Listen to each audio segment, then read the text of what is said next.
Welcome to the Carolina Come Up. I'm Sober Black, your host. I'm here with Queen Thunda. How you doing? I'm good. How are you? I'm glad to be here. Thank you for having me. Yeah. I appreciate you. No problem. So, are you originally from South Carolina? I am born and raised here in Columbia. Okay, that's what's up. When did you start making music? I started doing music. I want to say it was 2017. 17. Okay. Yeah, 2017. That's what's up. Any musical influences that made you want to start doing music? Well, actually, I started out doing poetry. Okay. I've always been, a natural poet at heart. So when I went through a breakup with my former ex some years ago, I decided to write my feelings down on paper. So that's where my first album is basically a compilation of poems that we kind of transformed into music. That's dope. So all right, when you put this album together, was it hard for you to find beats that you liked? No.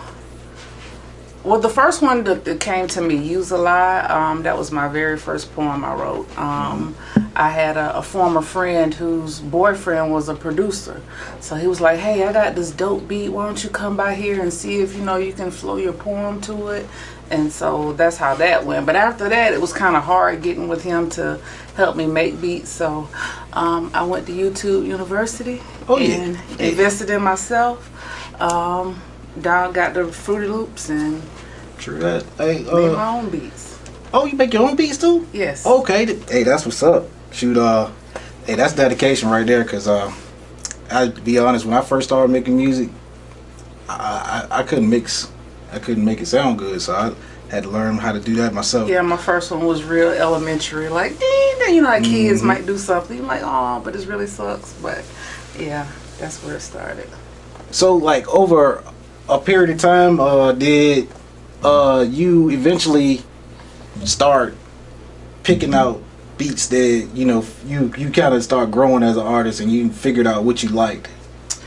What I would do is I would write first, and then I would let the beat form around. Just whatever vibe that I was getting, I would form the beat around that. Okay. That was primarily how I did my first album. But yeah, I can get a beat now. If you give me a concept, then that's what it is. Okay. All right. Well, shoot, that's interesting because I was talking to Sam in the last interview. He was talking about like how some artists, they'll write the song first, then they go find the beat. Then you got some artists. Some artists but I feel because I do the same thing. I like actually writing to the beat more though. Yeah, I think I like that more. It's less stressful. Oh yeah. For me. Because I'll be honest, I like to just get in there and record, and searching for that beat, that's a long process. It is. People don't realize. You have certain beats or a certain vision in your head, and you might not be able to find that particular sound that you're looking for. So yeah, it's very stressful. So I would rather find the beat first now. Yeah, it makes it a lot easier. It is. But then sometimes you write that song and you just know it's a good song, so you got to find that beat. Unless you got that guy that can come make that beat around that song. So about let me ask you about like Columbia or South Carolina's music scene in general. What do you think of it? Like, is it could it be more inclusive and people working together? Because I see Atlanta, we done seen New York do it in the past, LA, all those type places. And since I've been here, I've seen a lot of talent, potential, and but I just feel like it's people just kind of got to come together a little bit, network. I agree. Like you and I kind of started out with me, just sharing your post or your music. Just sharing. If everyone in Columbia could just stick together and not be so much of a competition, because we all got the same, end goal. If we could all just stick together and share and support one another, without looking for something in return, just being genuine and sharing and loving on each other. But I'm pretty sure some of those bigger states and cities that you named, they have their share of haters and whatever else. So I won't say it's just South Carolina, but yeah, I think that in order for us to get our foot in the door where we need to be, we have to have a united front. Yeah. And I tell you, I was talking to a guy from Ridgeway, South Carolina, and he was talking about how a lot of the Atlanta people, I ain't gonna say artists because it's a lot of just business people, they just kind of don't really, they just help their own, you know. They'll take our money. Like, I'm from Virginia. I'd have been out to Atlanta and spit bread on shows and all types of stuff, studio time, videos, and it was never like a networking. Like, it was just, I just want your money type thing, you know. And that's sad, but that's what it is for a lot of promoters in South Carolina and in general. I'm not even gonna hate on my state. I love my state, but yeah, everybody, and I get it. Everybody got to hustle. Everybody got to get it, but yeah, don't hustle the artists. Yeah, because everybody want to be paid for what they do. Right. So I get that. And speaking on that, I ain't gonna mention no names in this interview because I'm not about to mess nobody's character up or none of that. But it been some promoters and stuff in this city that's not from here. They be hustling people and doing all types of. So, you know, you run across that when you. Yeah. I've heard.